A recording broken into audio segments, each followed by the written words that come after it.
investment in sustainable energy can be very attractive. It's not true for all of them. So for example, sometimes you have things like offshore wind parks that are completely mispriced and everybody rushing into them.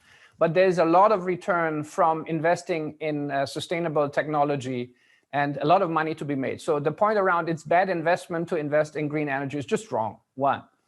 The second one, yes, maybe you can make short-term higher returns on investing in bonds from people that desperately need money and they're not really in favor. That's great. But again, we look at long-term returns. And last but not least, to your question, we couldn't agree more.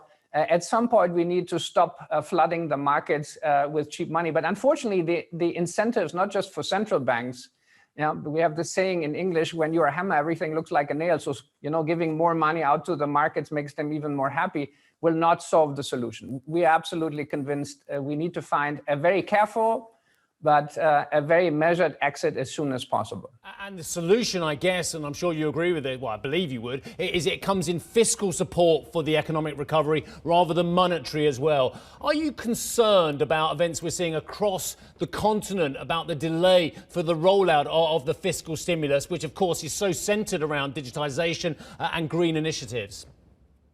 Now, in Europe, the plans are there. So we now, again, need to put the action to the plan. People talk a lot and they have to make sure when we have the laws, we get the projects that are bankable and investable, we get them done. We have massive upside in Europe in terms of infrastructure, massive upside technology, massive upside in education. So we know what to do. It just has to be done. And as you can see now with the COVID vaccines, it's one thing to talk about it and the other one is to organize it for it.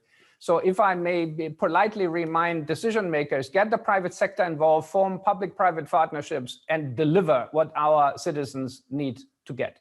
Yeah, I mean, I agree with your polite reminder. In fact, we had a similar polite reminder in a different way from Frank Arpel, I'm sure you know very well, a bit earlier on as well. Do you have concern that perhaps supranational decision makers across the EU are looking to blame the private sector rather than increase the private sector activity and just let them go forth and create more facilities, create more vaccines, create more logistics without this overseeing criticism, which seems to come quite quickly from the politicians? Yeah, I think we should stop blaming. We should work together to solve the problem, one.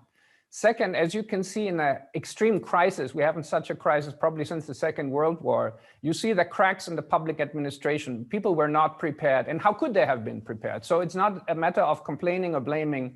It's just pulling things together and make decisions. Now, the problem is, if you have a federal structure that is not really suited to crisis management. So I think one of the key lessons learned is, how do we change decision-making? How do we change management in crisis situations? We know that from private business that, bottom-up consensus decision-making doesn't work in crises.